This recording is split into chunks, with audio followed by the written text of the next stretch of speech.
Bienvenidos ya en el capítulo 10 de Los Periodistas Viven de Noche. Yo soy Jorge Torres y me acompaña Ignacio Alvarado. ¿Cómo estás, Nacho? ¿Qué onda?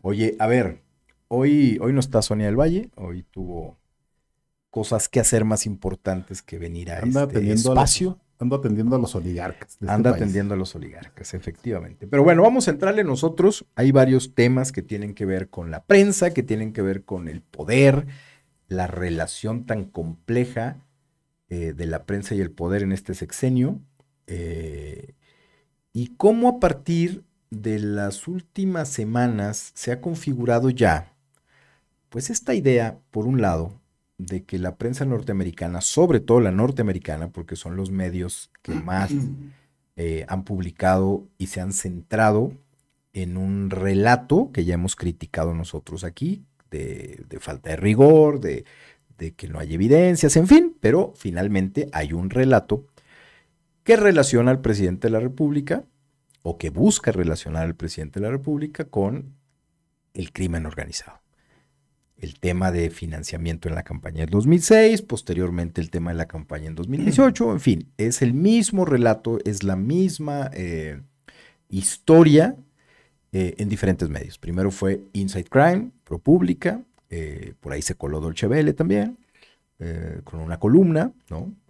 Estuvo el New York Times también, y ahora, hace apenas unas horas, un día, el día de ayer, se publica en el Wall Street Journal una historia que si bien no va exactamente en el mismo sentido, citando fuentes, citando documentos, videos, etcétera, sí relaciona la inacción de este gobierno, la inacción del presidente con pues el fortalecimiento del crimen organizado en el país. Entonces, en ese sentido, me parece que sí hay ya, a estas alturas, sin temor a equivocarnos, se puede configurar una embestida de los medios norteamericanos al presidente de la República. ¿Cuál es la razón? ¿Qué hay detrás? ¿Qué puede venir en los próximos meses o en las próximas semanas ya en una campaña efervescente? Pues es lo que vamos a ver, pero vamos a entrarle por ahí. ¿Qué está detrás de lo que está publicando? ¿Cuáles son los motivos de las publicaciones de estos medios? Hacerle daño al presidente en un momento electoral, generar un ambiente para, en unas semanas, ya en una elección polarizada, compleja, salir con nuevas bombas editoriales en donde ya muestren pruebas. No lo sabemos, es decir, se puede especular, se pueden decir muchas cosas, pero bueno, ¿qué está detrás? Pues es lo que vamos a hablar, tratar de discernir en este espacio. Pues sí, porque lo único que nos queda es inferir, Sí, sí, ¿sí? sí, sí, sí. Hasta Eh, ahora, los elementos que tenemos sí. podemos inferir, ¿no? Ahora, ¿a partir de qué? A ver, que lo hemos hablado. Los productos periodísticos de ProPublica y de Inside Crime, eh, pues son impecables en su estructura, no así en su contenido, Uh -huh. ¿sí? Entonces, hay un trabajo de semanas, ahí se aplica el ABC de cómo debe reportearse y cómo debe escribirse un trabajo de ese nivel, cosa que no pasa con el de Deutsche Welle, por ejemplo. Y, eh, y por otro lado, si criticamos a aquellos porque carecían de sustancia sólida, Uh -huh. pues lo que hace The New York Times es pues todavía más lamentable, ¿no? Entonces, ya aquí cabe preguntarse eh, cuál es la intención de esta campaña mediática, que luego tiene su episodio mexicano Sí. con la entrevista con este líder de los ardillos en las montañas de Guerrero. Y a partir de ahí, infinidad de columnas, tanto para echarle más leña al fuego como para tratar de sofocar esas llamas. Y luego sobreviene eh, pues esta cadena de errores discursivos del presidente, que son bastante, yo no diría lamentables, sino peligrosos, Uh -huh. ¿sí? Eh, y, eh, y que desnudan o revelan la condición emocional que en este momento sufre o que en ese momento vivía el jefe del Estado mexicano, ¿no? Que se siente acorralado y bueno, se suelta aventándose máximas que me parecen muy, muy paradigmáticas, ¿no? Para la narrativa que concierne al tema presidencial. Bueno, entonces, pues lo hablamos en estos días, ¿no? Cuando no hay sustento sólido, cuando todo esto emana de una fuente única, que en este caso sería la DEA, desconozco si como institución o con algunos de sus elementos, bueno, pues queda claro que queda clara la intención, no solamente de dañar la imagen del presidente, sino que me parece, y esto es una hipótesis que tengo, que genera un ambiente, un escenario que posiblemente pudiera concluir en cosas más serias, ¿no? Ahora, el viernes, ¿o cuándo es? 1 de marzo. Viernes. El viernes arrancan las campañas. Las campañas. Los presidenciales. De manera formal, ¿no? Sí. Y creo que las condiciones para la articulación del eje discursivo que va a tener Xóchitl Gálvez, pues es muy claro. Digo, ya lo he estado esbozando, que es una crítica punzante, incisiva, hacia el tema de la seguridad, como si PRI, PAN, PRD no fueran los gestores de este modelo criminal y de la corrupción institucional y del desmantelamiento de las propias instituciones mexicanas. Pero pues ahí se van a sostener y yo francamente no veo que vayan a abrir otros fuentes tan poderosos porque no los tienen y se van a tratar de valer de esto, de ensuciar, de enlodar lo más que se pueda, no solamente la imagen del presidente, sino las condiciones del país. Y eso es ahí lo que me enciende algunas luces rojas, ¿no? Sobre qué es lo que puede pasar, porque del otro lado, es decir, del lado de López Obrador,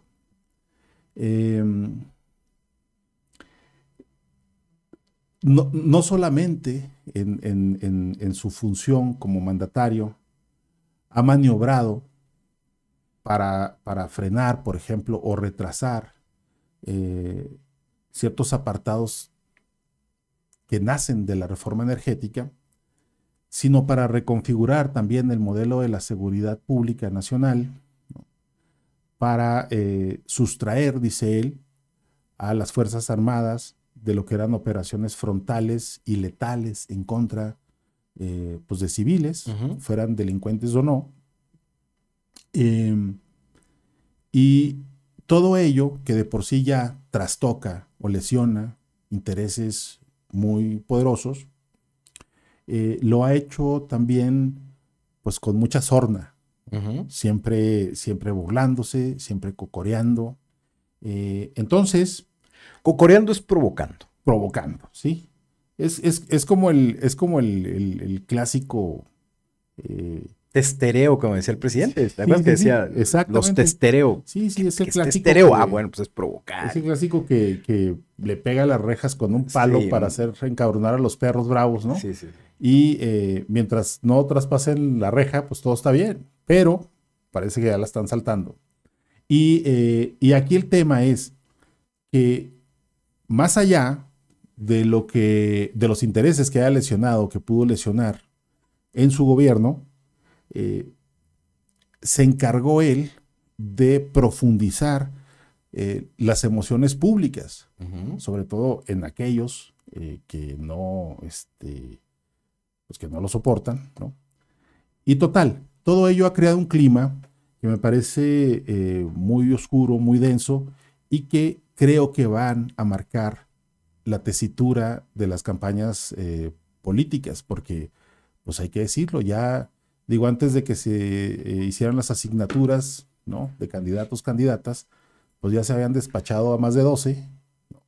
Y seguramente, digo, por desgracia, todo predice que serán pues unas campañas rodeadas de violencia. Violentas, sí, seguramente. Entonces, bueno, esto es lo que aportan cabezales tan poderosos y tan prestigiados como el de New York Times, como ProPublica, como Inside Crime, como el propio Deutsche Welle, y ahora, como Wall bien Street. dices, Wall Street Journal, a quienes, como fiel a su figura burlona, hasta buleándolos, pues López Obrador no baja de pasquines inmundos, ¿no? Y bueno, pues digamos que estos medios han puesto el balón, ¿no? Sí. Servido por no sé quién, bueno, sí, pero ¿con qué propósito? Pues es algo que vamos a ver.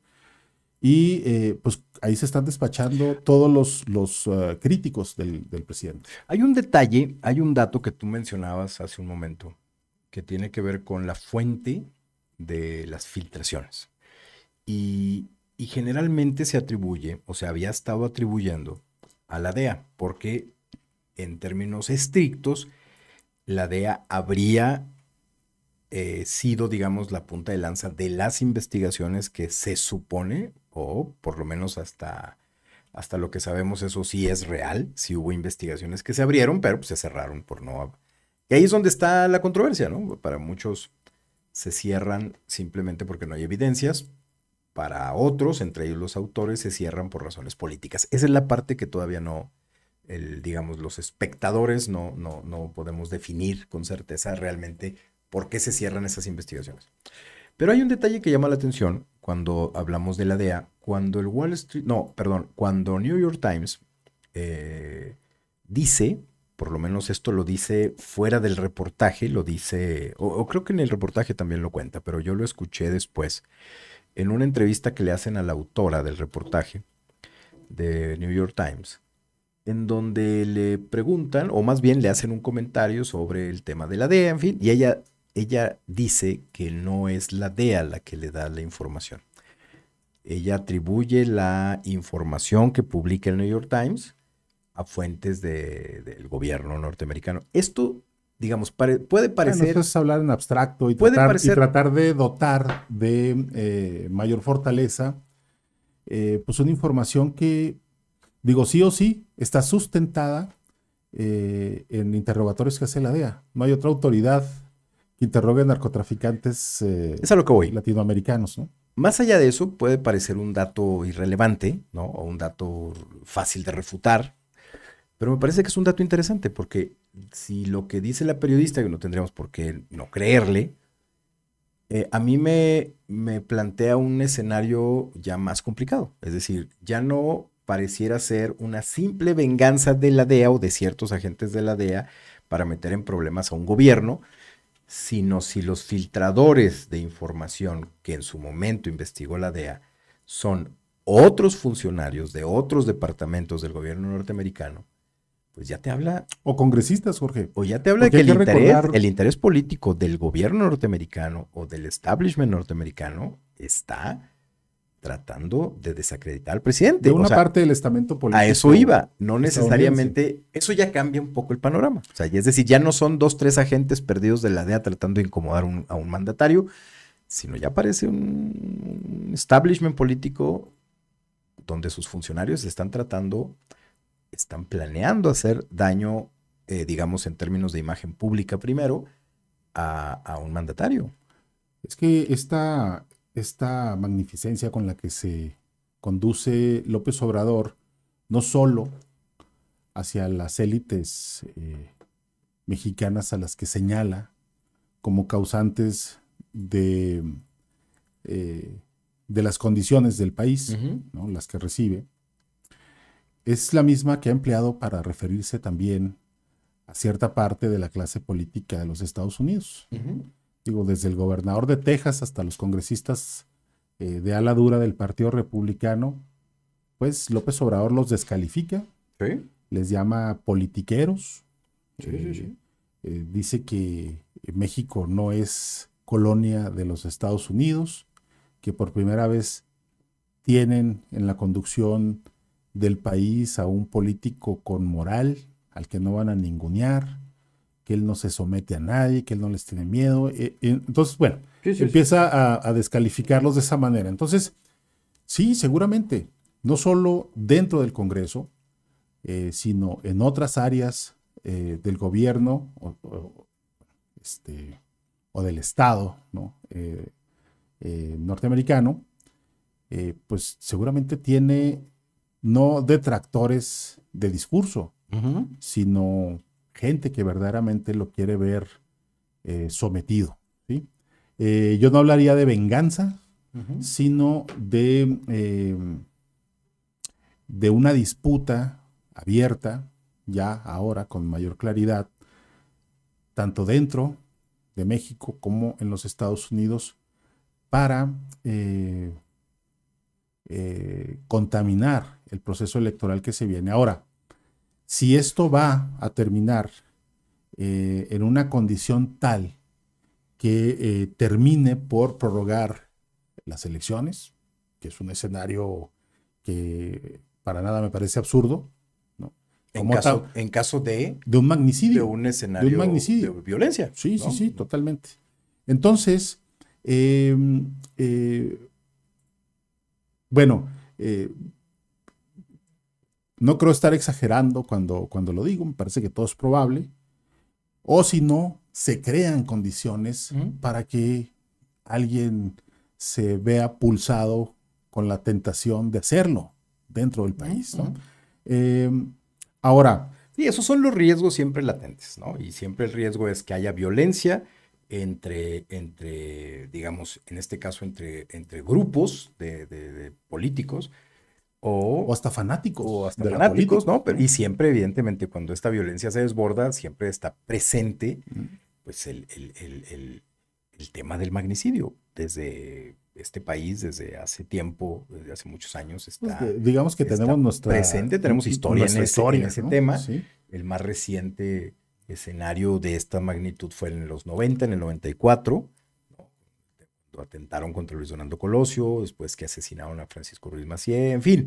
O sea, es una historia ¿Cómo se asesinó a Madero? Reciente, sí, digamos, pero en la historia reciente, el escenario de que a López Obrador se le convierta el fin de su sexenio en lo que fue el fin de sexenio de Carlos Salinas, pues está presente también. O sea, es uno de los análisis, de las aristas que se tienen que visualizar a partir de cómo el ánimo público, la propia manera de hacer política desde el gobierno federal, el uso del lenguaje, cómo se está subiendo de tono, el tema de que se quiere crear esta idea de que realmente el crimen organizado tiene o tuvo una relación con el presidente o con personajes allegados. Es decir, ¿y cómo están dejando sin argumentos al presidente? Todo eso, además.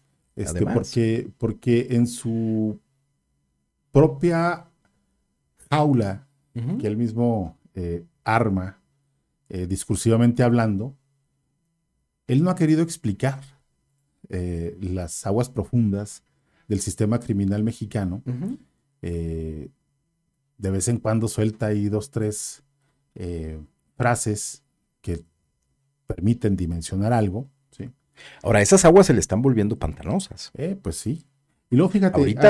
Ahorita no podemos hacer inferencias más allá de. No. Estamos pero, digamos, ofreciendo contextos. Pero digamos, los hechos que están constantemente saliendo, en la prensa, que estamos registrando, etcétera, te hablan de que esas aguas se le están volviendo pantanosas porque ya la versión que en su momento podía ser absurda, podía ser complicada de creer, como decían algunos de sus allegados, cada vez da elementos que plantean una duda razonable. No sé si a estas alturas alcance para determinar o para que un juicio sea determinante. Pero la duda está ahí. Pero es que fíjate, algo que me llama la atención es cómo se ha simplificado todo en el tema del narcotráfico, de los cárteles de la droga, ¿no? Sí. Entre comillas, cárteles de la droga.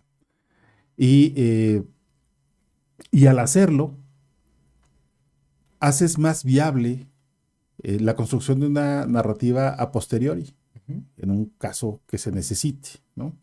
Pero también, si no se llega a esos niveles, pues sí, ofrece argumentos para construir una narrativa de mierda, de lodo, durante las campañas. Ahora, Hace, no sé, unos 4 o 5 días estaba haciendo memoria, me vino así como un flash. Una conversación breve que en su momento tuve con Arturo Rodríguez, saludos, Buen Arturo al buen Rodríguez. Arturo, que él fue el periodista que cubrió la campaña de López Obrador para Proceso. Sí, sí, ¿Sí? sí. Entonces recuerdo cuando terminan las campañas y está por darse la elección, en una comida ahí donde estaban otros cuates. Yo le pregunté, le dije, ¿cuál es la impresión o sea, si hay una impresión, ¿cuál es la impresión que te deja el observador?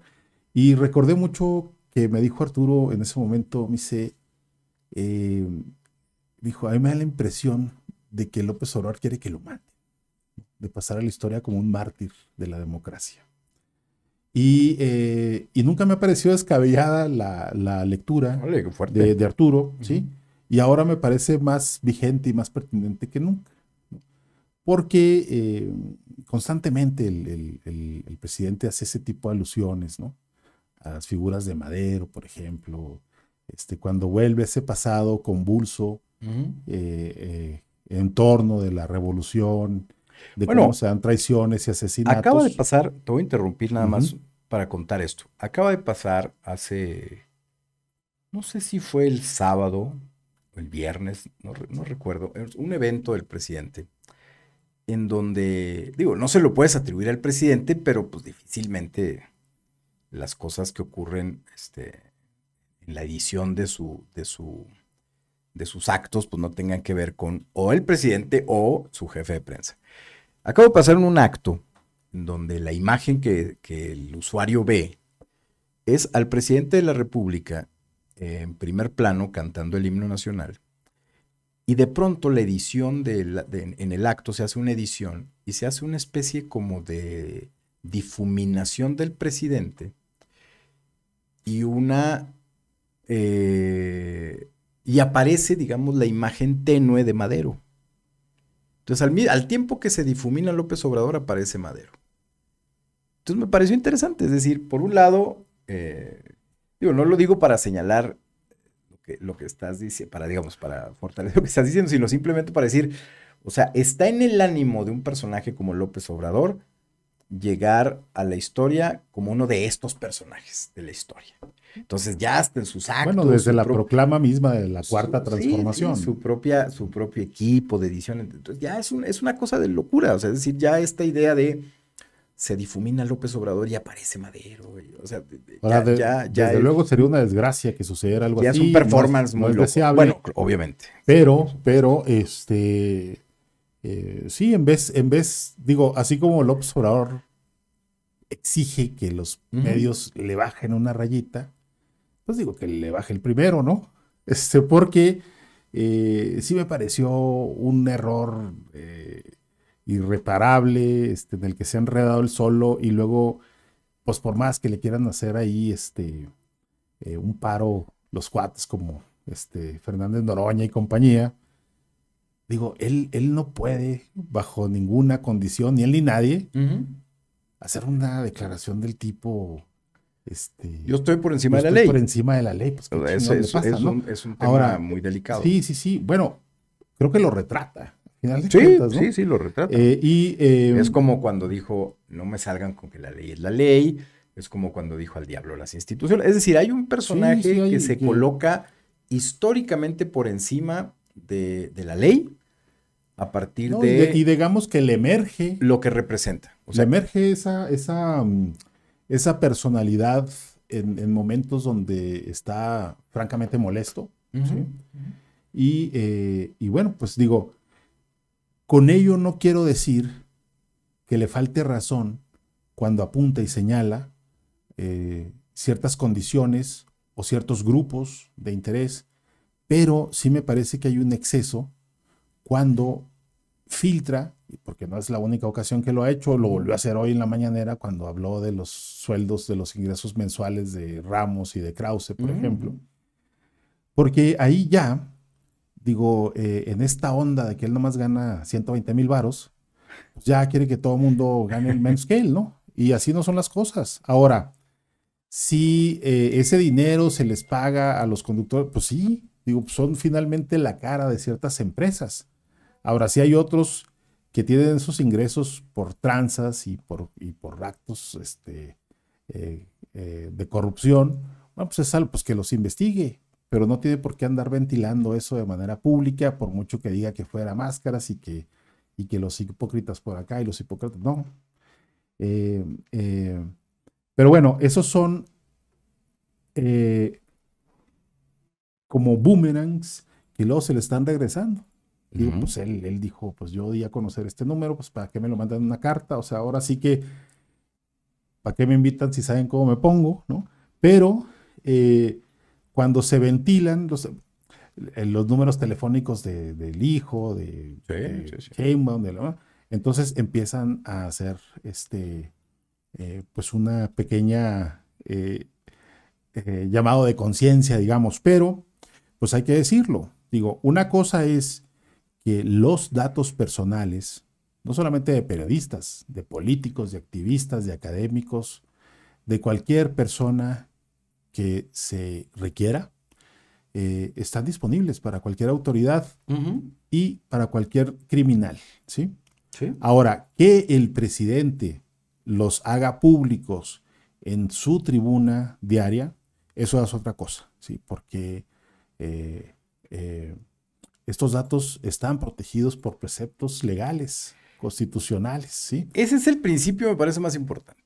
Entonces, ahora están diciendo, es que no nos distraigamos con eso, porque lo importante es lo otro. No.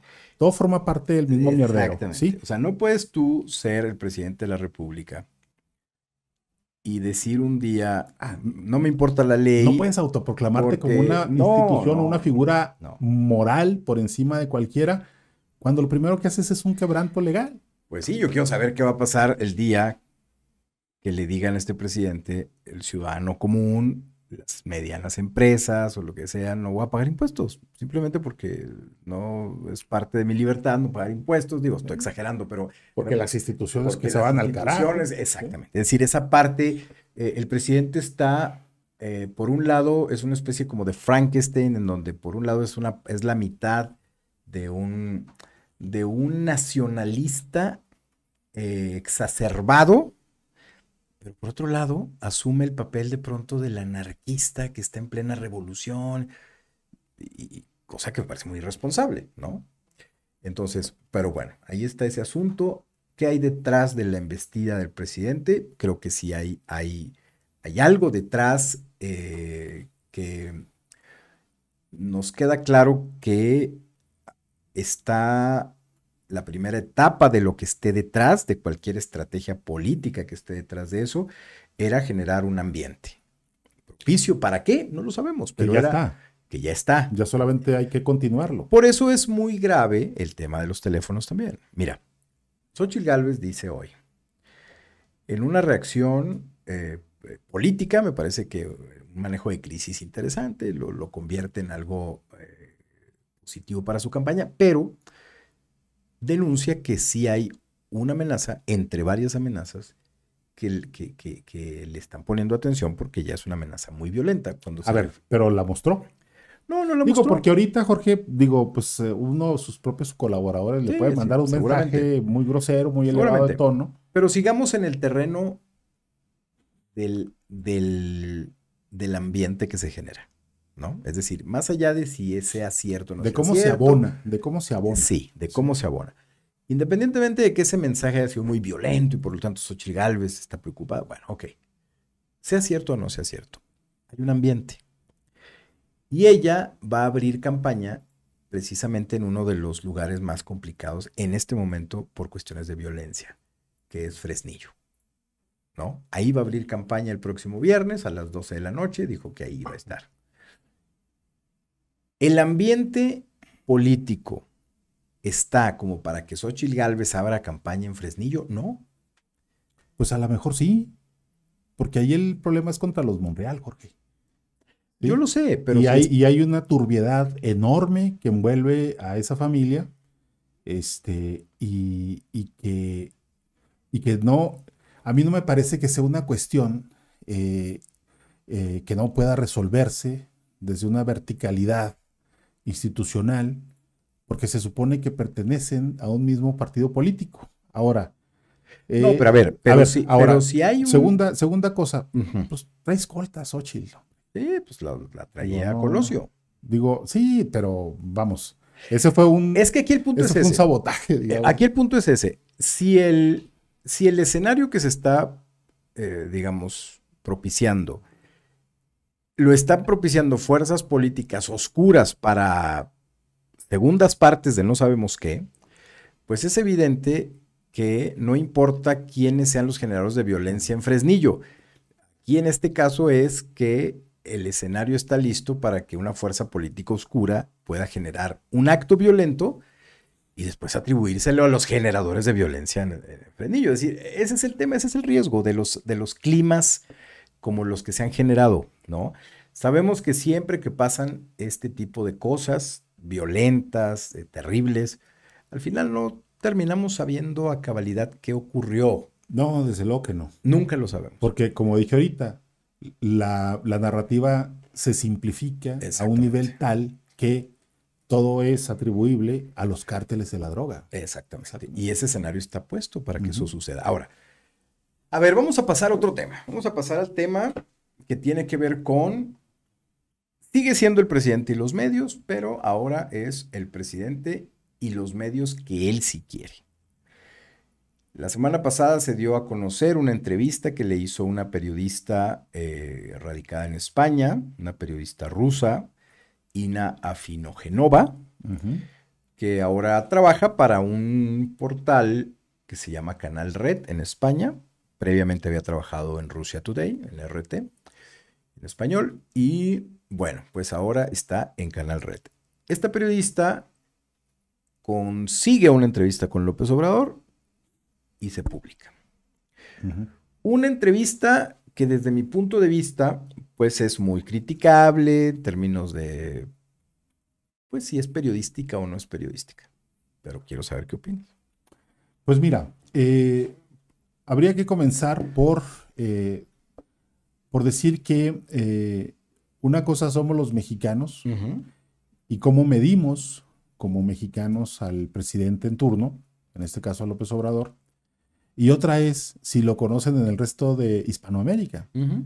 que no tienen por qué conocerlo ni saber los entresijos de una figura como López Obrador. Ahora, eh, yo sintetizaría esa entrevista, yo no la voy a calificar si fue buena o mala, Ujú. yo creo que fue una entrevista pues para dar a conocer al personaje, Ahora, si le fuera pones la etiqueta de entrevista periodística. sí, pero digamos que las respuestas de López Obrador fueron, digamos, una mañanera fragmentada, ¿no? Ujú. Porque las frases hechas que tiene el presidente, los temas que toca y cómo los quiere tocar, lo hizo exactamente como se lo vemos cada mañana desde que arrancó este gobierno. Ujú. Entonces, entraña para un ciudadano mexicano, para un analista o periodista mexicano, novedad lo que dijo López Obrador en esa entrevista, pues no, absolutamente no. Eh, si en este caso INA estaba obligada a acorralar al presidente así al estilo Jorge Ramos, pues tampoco. No, Digo, pero no necesariamente digamos que son los dos extremos, son ¿no? los dos extremos, Son los dos exactamente. O extremos. sea, no, no. Entonces, Yo, ahora, yo más bien estoy haciendo yo estoy pensando en una entrevista periodística, cuando le pongo categoría periodística, no estoy ujú, pensando en los extremos. no. Estoy pensando en un... Mira, si tú hubieras soltado a un periodista mexicano famosón, Ujú. ¿no? Seguramente hubiera ido con la espada desenvainada a preguntar las mismas pendejadas, nada más que a la inversa, ¿no? Ujú. ¿Y cómo es su relación con el narco? ¿Y por qué salió a la mamá el Chapo? ¿Y por qué no esto? Sí, Sí, seguramente. me explico. Ujú. Entonces, a final de cuentas, ni una ni otra figura hubiera logrado una conversación en donde lleve Ujú. a profundidades más o menos que te permitan dilucidar qué onda con el ejercicio real y la forma de pensamiento y las decisiones que ha tomado este presidente, ¿no? Que, bueno, como nadie lo ha hecho, nadie lo hará, pues él se toma todas las libertades para contar la historia desde su propia pluma, ¿no? Como Sí. he hecho con este libro. Ahora, no, digamos que no tengo ninguna crítica. Es una conversación, si tú quieres, o una entrevista, que no buscó incomodarlo, porque me parece que no era ni el propósito de la plataforma, ni mucho menos el de la propia periodista, ¿no? Entonces, digo, pues por lo que se vio después, cuando ellos hacen el análisis, pues bueno, también, digo, hay que decir, pues es Pablo Iglesias, es Podemos, es movimiento de Es un izquierdas organismo político que simpatiza que con el le presidente dio López forma Obrador. a un medio de comunicación en donde pues hay periodistas. En el caso de INA es una de ellas. Yo sí criticaría la entrevista. Me parece que sí es criticable en términos profesionales. No hay ningún tipo de pregunta que pueda buscar,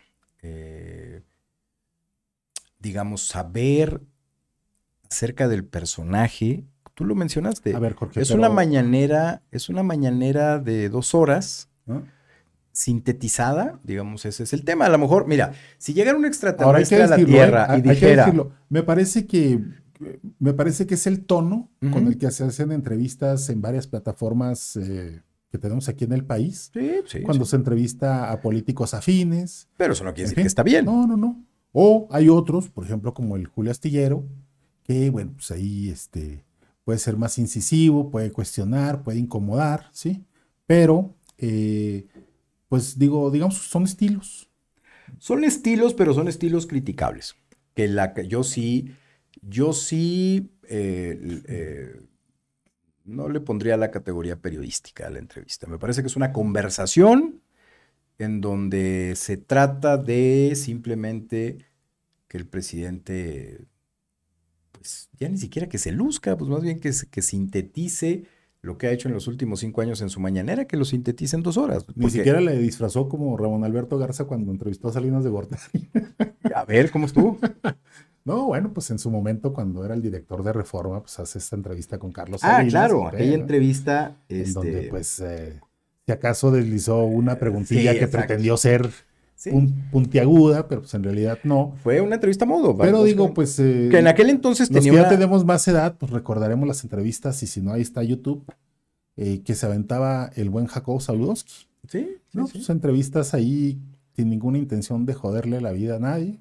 Y mucho menos a los No políticos. son la Falachi, que también, bueno, termina siendo un meme de sí misma. Ujú. Pero, pues, digo, esos son los riesgos que se corren cuando eres un famosa, entre Ujú. comillas, y vas y entrevistas a una personalidad, en este caso a un jefe de Estado, al que, por lo demás, le tienes cierta simpatía, ¿no?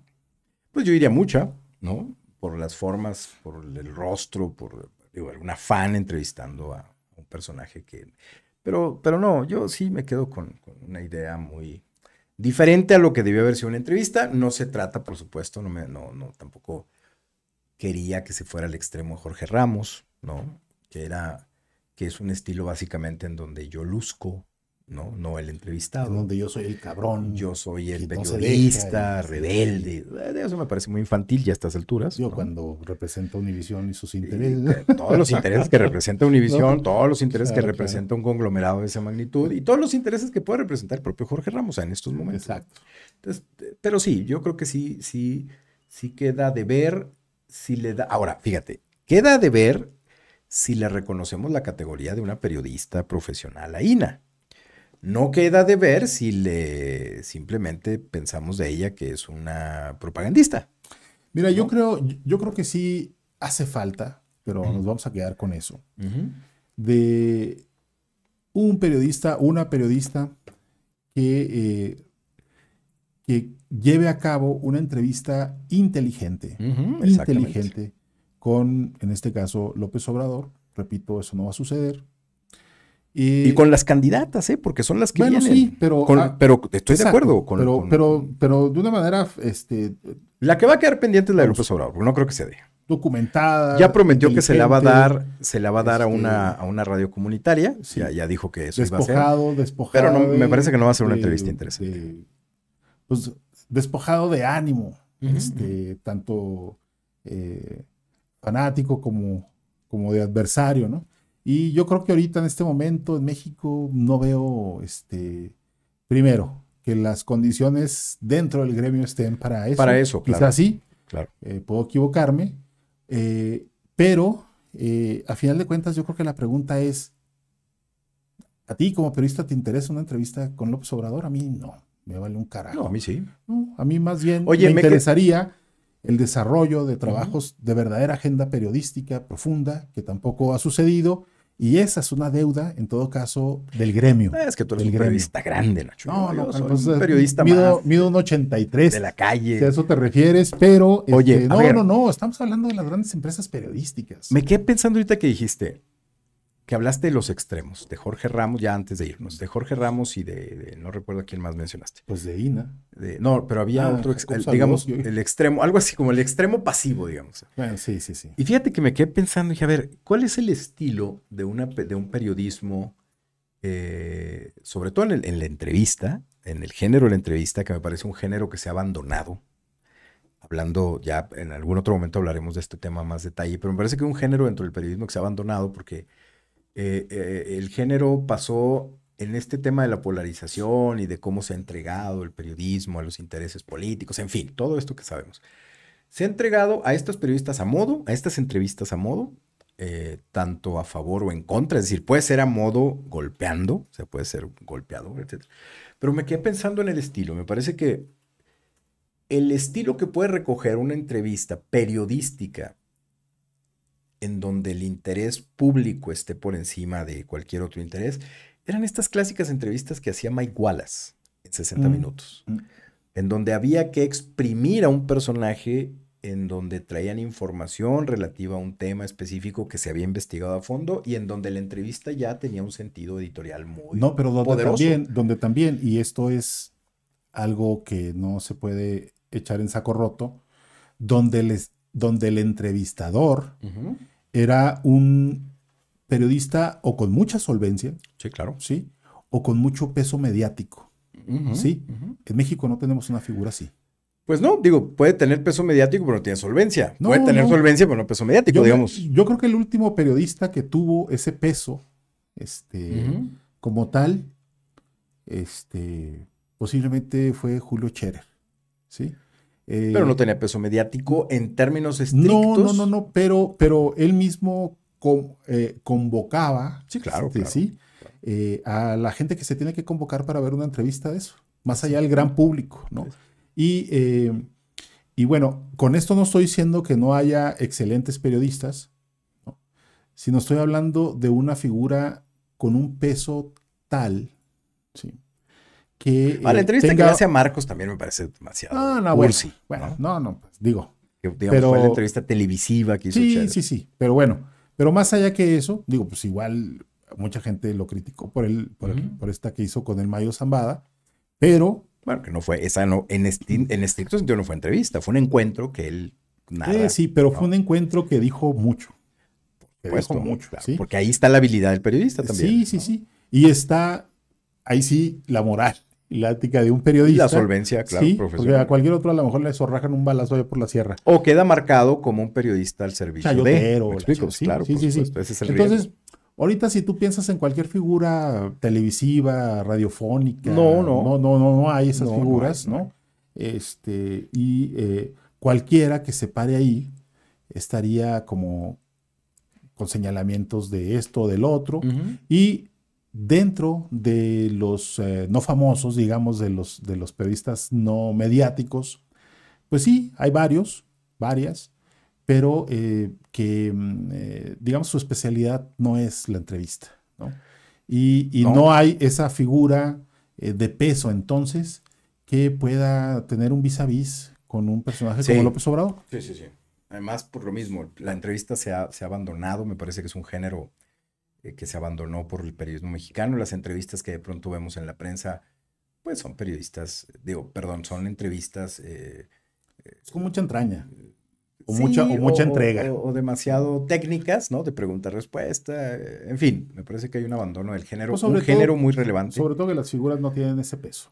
Un género muy relevante porque a veces tiene un poder el género más fuerte que la propia fotografía, ¿no? Es decir, puede desentrañar a un personaje, una entrevista, más que una imagen, y ese es el valor que tiene como género periodístico. Pero bueno, pues llegamos al final, Nacho. Llegamos al final del programa y al final de la temporada de Los Periodistas Viven de Noche. Son Exacto. 10 capítulos.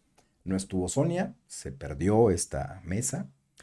Pero pues va a estar en la segunda temporada, que vamos a arrancar ya con Que nos concentraremos ya plenamente en en las temas campañas, políticos, ¿no? En temas la política, políticos, la relación de los medios con la política, en cómo pero se sobre manejan los todo, medios, los sí, periodistas, en una campaña tan compleja y tan polarizada como es la que arranca este viernes. Exacto. Pero bueno, Sí, llegamos porque al final. vamos a ver Muchas cosas. vamos a ver muchas Y cosas. me parece que incluso el periodismo está a prueba. Aunque ha estado a prueba todo este sexenio, me parece que estos 3 meses de campaña va a estar a prueba de manera muy Pues mira, intensa. yo espero que no reviente de manera tan vulgar como lo está haciendo la política misma, ¿no? Esperemos que no, por el bien de este oficio al que nos dedicamos. Pero bueno, nos vemos la próxima semana, ya en una segunda temporada de Los Periodistas Viven de Noche. Gracias.